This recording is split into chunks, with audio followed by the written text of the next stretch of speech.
Okay. Well, I'm going to go to sleep. Round Q. The moment I say it, like, yeah, now that you say it, I'm going to sleep. Bye. Okay. Well, see you next week for the SCP-2850s. That was with you. And for you, Mechanic, we have DJ Cactus back at it again. Back at it again with DJ Cactus. We just had him. We literally just had him just a moment ago. But now, we shall have the Squid and the Sailor. And, let me just say one thing. This is some intense fire happening here, like, it's very purple. Very purple fire. Another Keter, man. DJ Cactus is like first the paperclip and now this.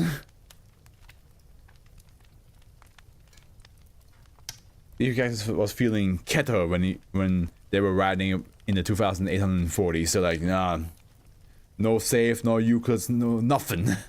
Keter, nothing else. Okay, up to class Keter focus mode. Mobile task force Tower 11 can openers. Okay, that's already. Yeah. On board the SCP's pristine SCPS Nikolai are to maintain a perimeter around active SB2846 activation areas. In the event of a -A appearance event, MTF-T11 is to utilize the Kensington Berryman high power transmitting device to communicate with -B and then to maintain contact with -B throughout the engagement. MTF-T11 primary goal is to minimize civilian contact with -A and -B. Sailing vessels which come in contact with either entity are to be arrested and moved away from the area by SCP Pristine, SCP Nikolai support vessels. MTF-T11 personnel are required to apply Class C amnestics to any personnel aboard any affected vessels, regardless of their knowledge of -A and B. The acting captain of SCPS Pristine SCPS Nikolai has been supplied full clearance to open fire on -A at the request of -B, and also to prevent -A from approaching any civilian vessels. Additionally, in the event of hostile action by -B on any civilian or Foundation vessels, the tactical nuclear explosive device is to be detonated. And we have -B during engagement with -A. The pursuant SCPS Pristine visible in the background. Oh, is it?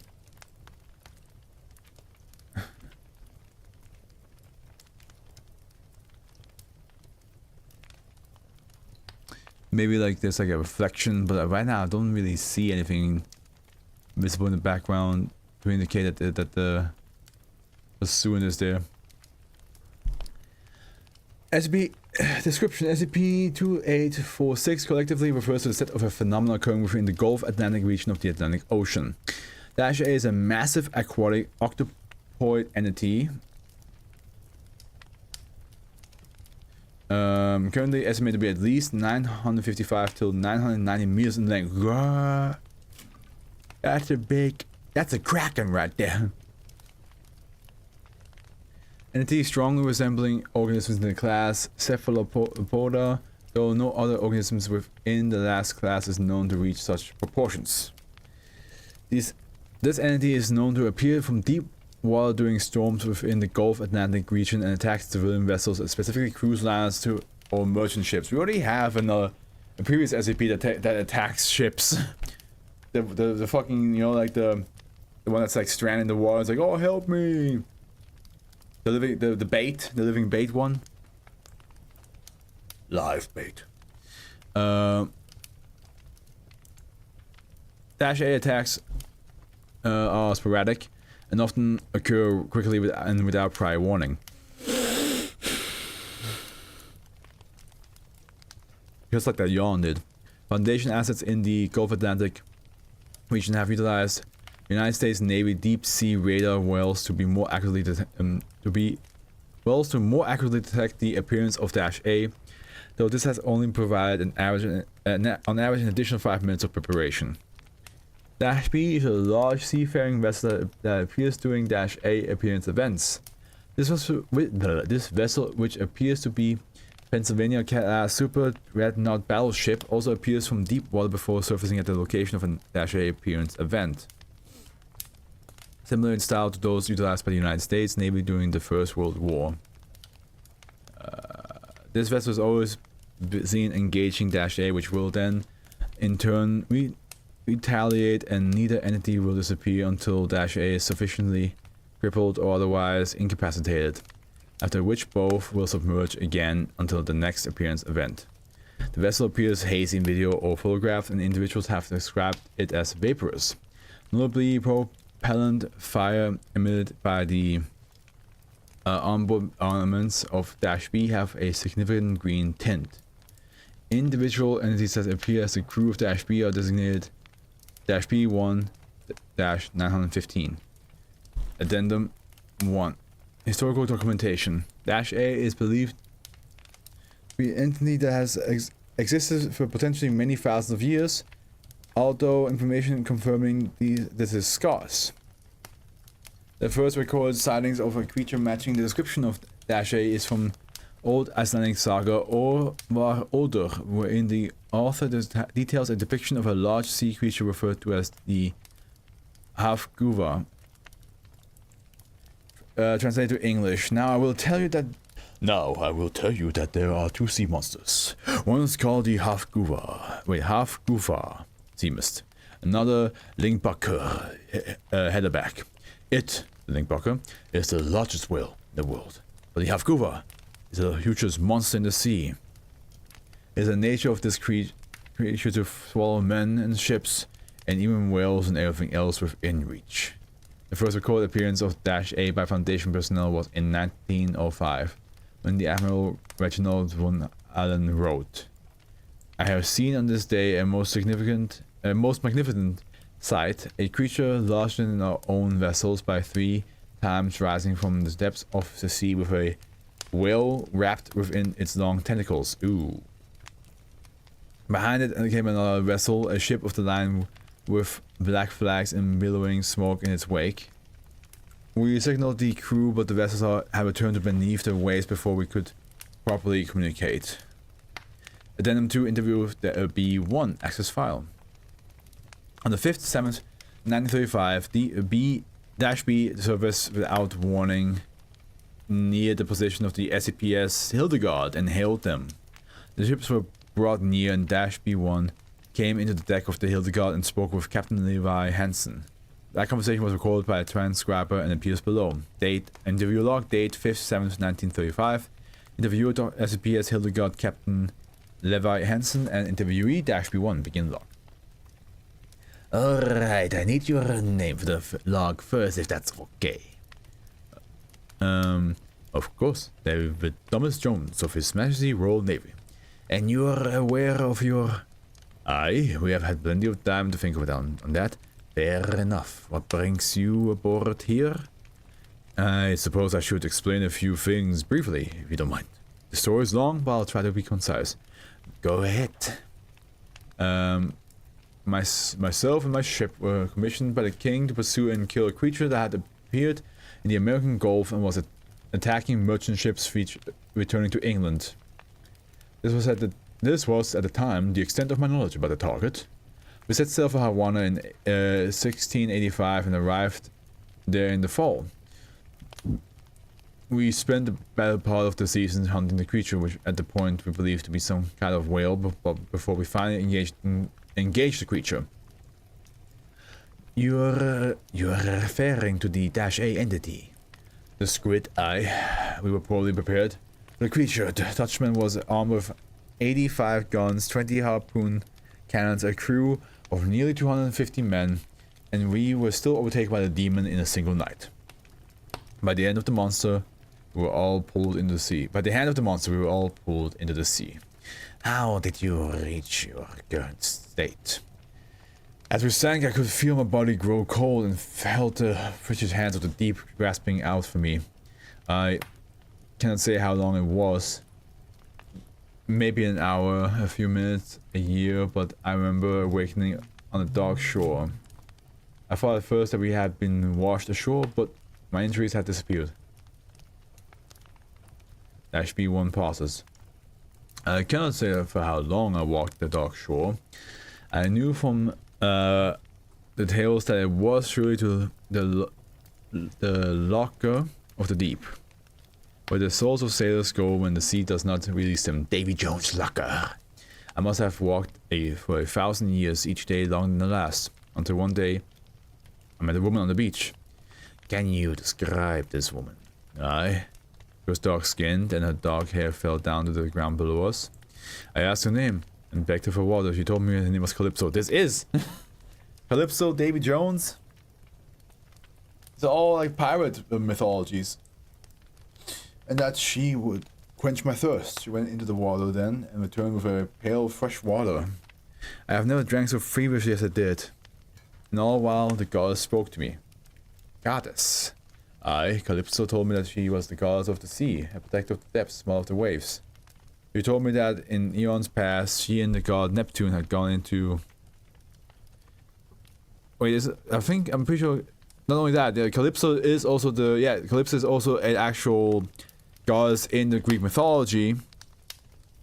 Who is like, on an island, and when you get stranded, like, she's like... You know, she saves you. I think, but I believe she was like she's trying to like keep people there on the island, like she doesn't want you to like escape. She told me that in eons past, she and the god Neptune had gone into the deep of the ocean where the Leviathans had made the domain and banished them into the pit of Tartarus that their father Uranus had once crawled out from. Calypso is a Greek character though. I'm surprised they're using Roman names. She said that Neptune had disappeared and that only she was left to watch the pit.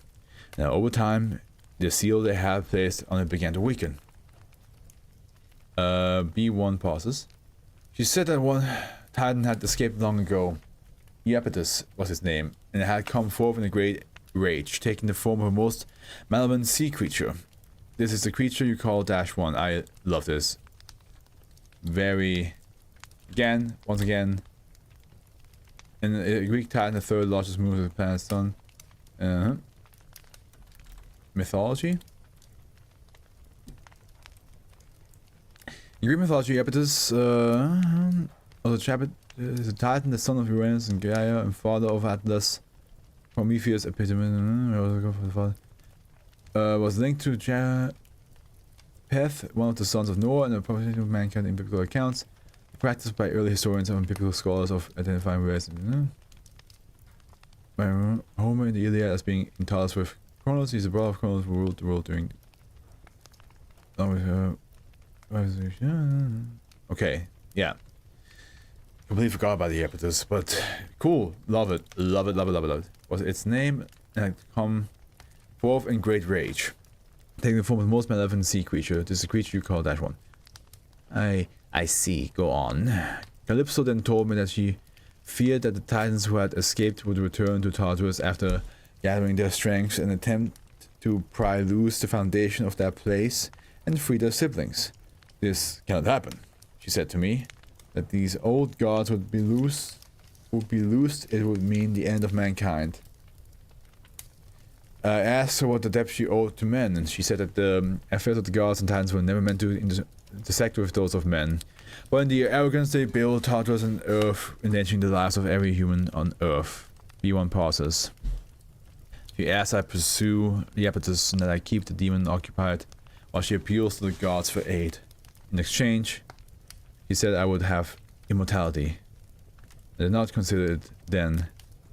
I thought only of walking the dark shore, and so I agreed the next I knew, I was back on board the Flying Dutchman with my crew with me. It is all very well, but that still does not answer why you hailed us today. I have hunted the beast for many long years, Captain. I have gone to the ends of the earth. Honestly, I should be like all the way around. Like, P1 should have the I have hunted the beast for many long years, Captain. You know what I mean? That fits more, but it's too late now already. Like, we have to stay consistent. I've gone to the ends of the earth and beyond, to strange twisted shores in pursuit of the demon. But the great Squid has only grown larger, more powerful, more bold. My man and I cannot die, but many more can and will. If we do not act, Iapetus will overpower us and we'll be lost. It has been long since it has been a long time since I've spoken to Calypso, and we have heard no word. Now, I must turn to you. What are you asking? Captain, I need a bigger boat. And log. Love that. Love that little... We need a bigger boat. Addendum 3. Coordinated efforts with -B. In the wake of the conversation between Captain Lyle Hansen and B1, it was agreed that the Foundation would make allowance to commandeer a newly built Pennsylvania-class super dreadnought battleship and turn the vessels over to B1 and its crew.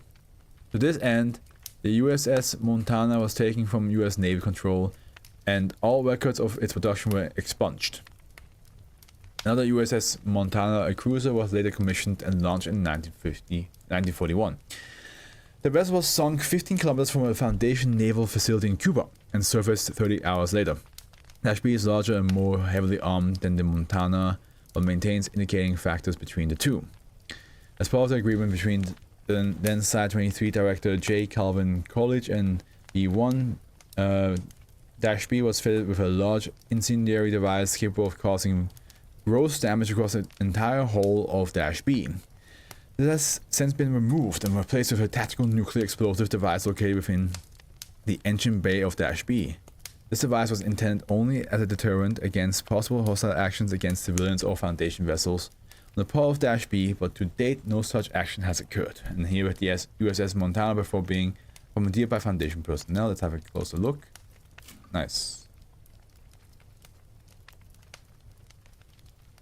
And then we have more addendums here. Addendum 4-C, level 4/2846 clearance required. Insert level authorization code. Ooh boy. SCP Foundation Secure Mail.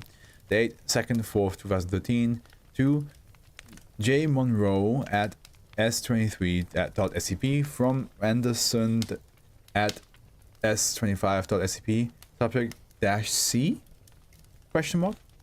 I don't know if you've gotten William's message yet, but we think we found it. A depression at 27.438374 minus 56.173477 with some kind of huge iron thing sitting on top. It's buried under a ton of rock, which is why we hadn't been able to locate it yet.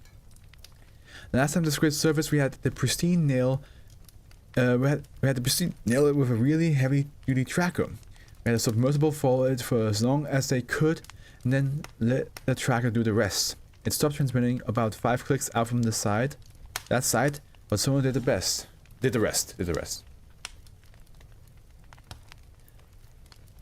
Anyway, as we can tell, is the Squid keeps coming back here to move rock. Based on the imaging of the surrounding area, it's been able to move most of it in the last 100 years or so, and it doesn't have much left to go through. Something else you need to know. There's something really big and really hot underneath that thing, like over 4,500 Kelvin hot. No idea how it hasn't melted the cover, but the water increased in temperature dramatically as you get down there. That plate is red hot.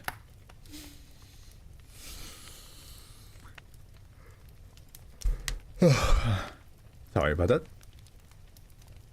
If this is what they're saying it is, then we might need to start escalating. I don't want to say there's probably an XK under there, but there's probably an XK under there. Either way, make sure your department is aware. Let me know what you decide to do. Ray. And we have an attachment 2846 12 3rd 2014 240 ENG 240, yeah, the time. That's clear. For a moment I thought that was the ship, because like this makes it look like a ship. Like it's kind of like a ship that like broke apart.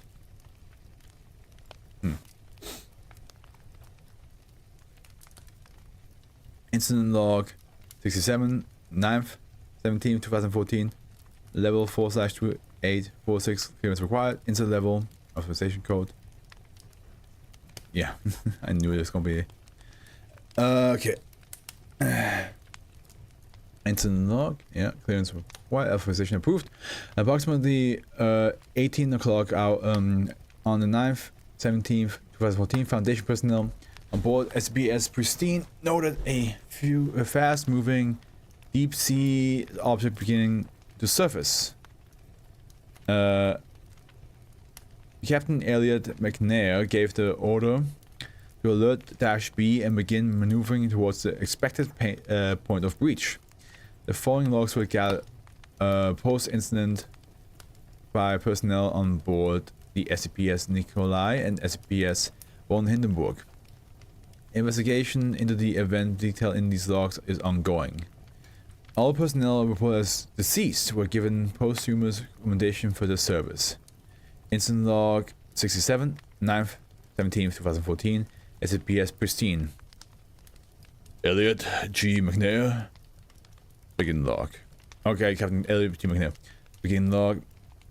So that's the time. Okay, so 1756, SCPS Pristine begins pursuing a large underwater organism en route to Nassau. Heading is 175 degrees to west.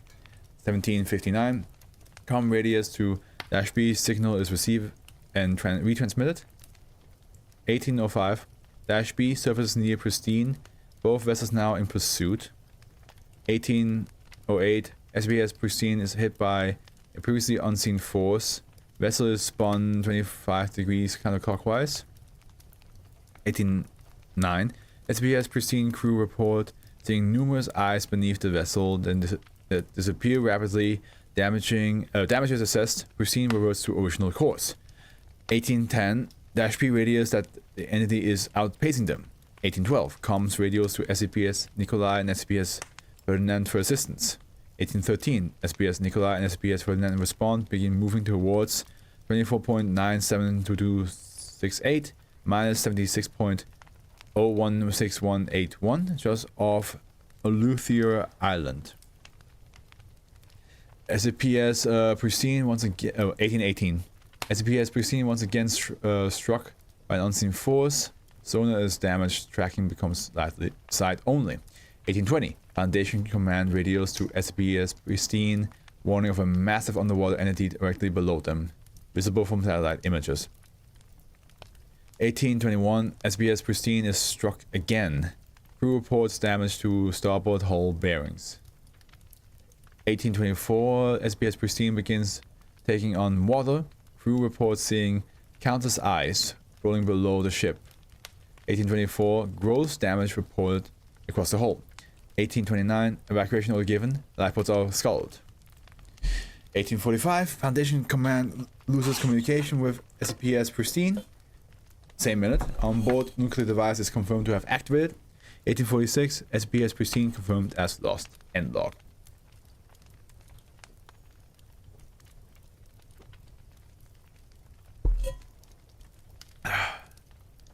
They probably thought they could like blow it up.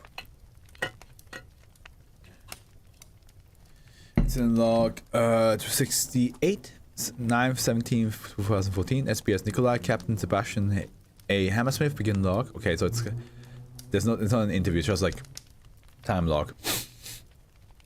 1830, SCPS Nikolai receives word of evacuation order from SCPS Pristine, or to hold position. 1839, long distance telescopics confirm approach of -B. SCP Nikolai and SCP Ferdinand launch flares.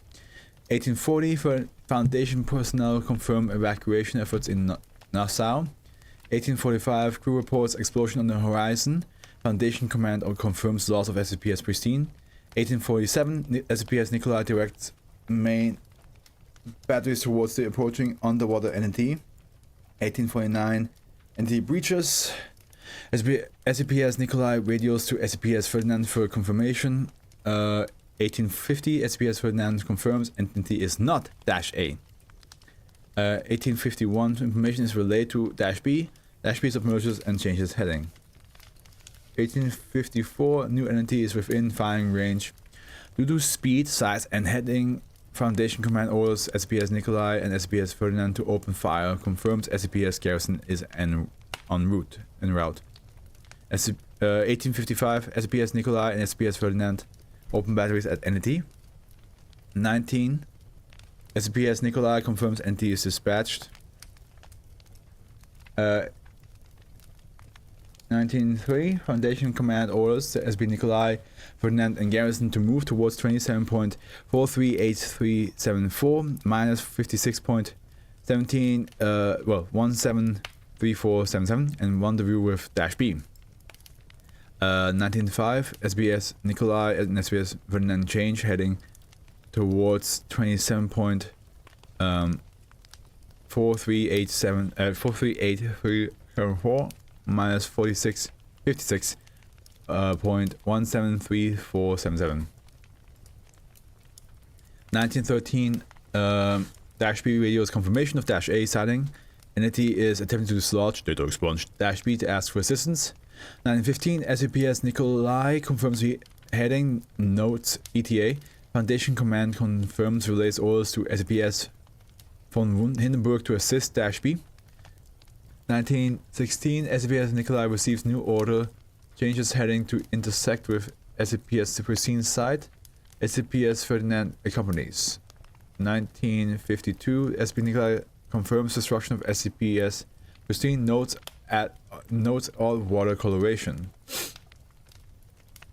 1955, SCPS Nikolai order to search for survivors. End log. Okay. Incident log 69.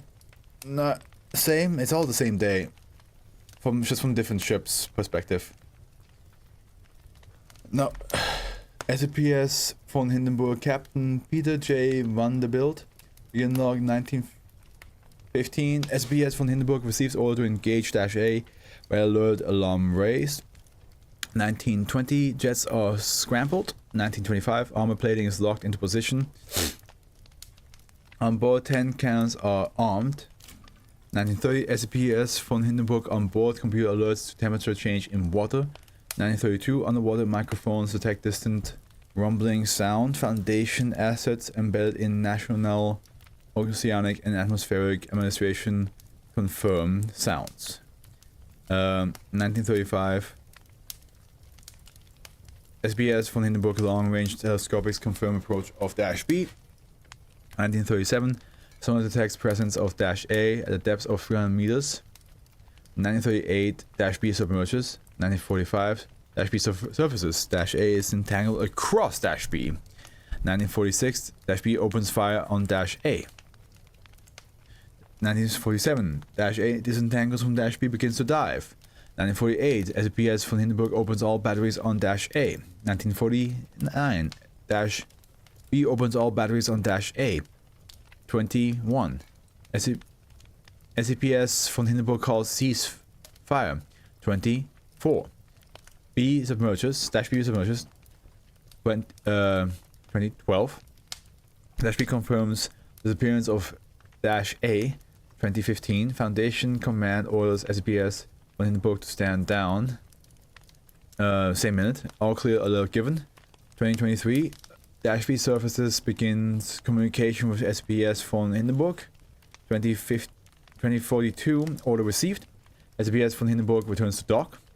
2043, Dash B submerges and log.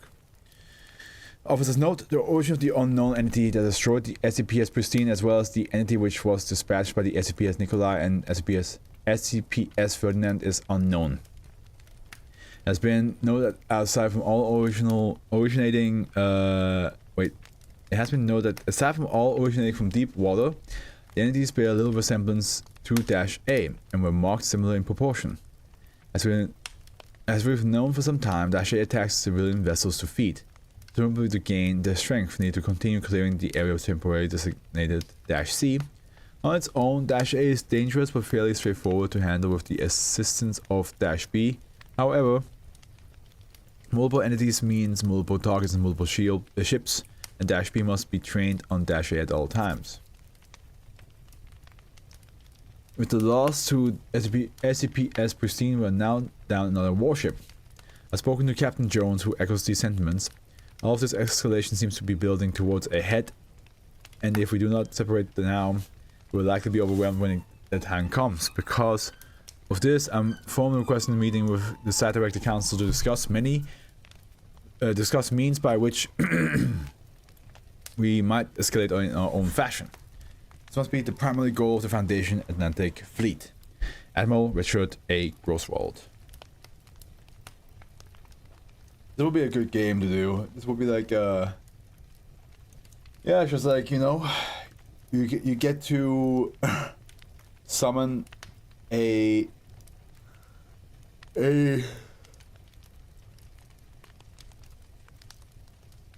ocean group of your choice from the past history, and you have to find a way to deal with an eldritch giant monster in the ocean. Okay. So this has been mentioned in Greek mythology. The more you know. Yep, absolutely. Again, weird that they say Calypso and Iapetus, but then like use Neptune, which is, you know, the Roman name for Poseidon. It's a bit odd there. Hey, nice name, Captain. By the way, Sebastian. I realized, yeah. SCP-2846 is like a big Kraken-like creature versus a battleship, which is cool. Yeah, I mean that's. If you like giant monsters, that's easily going to be like in your cool bucket list for sure. I drank a lot today. I have to go to the bathroom again. I'll be right back.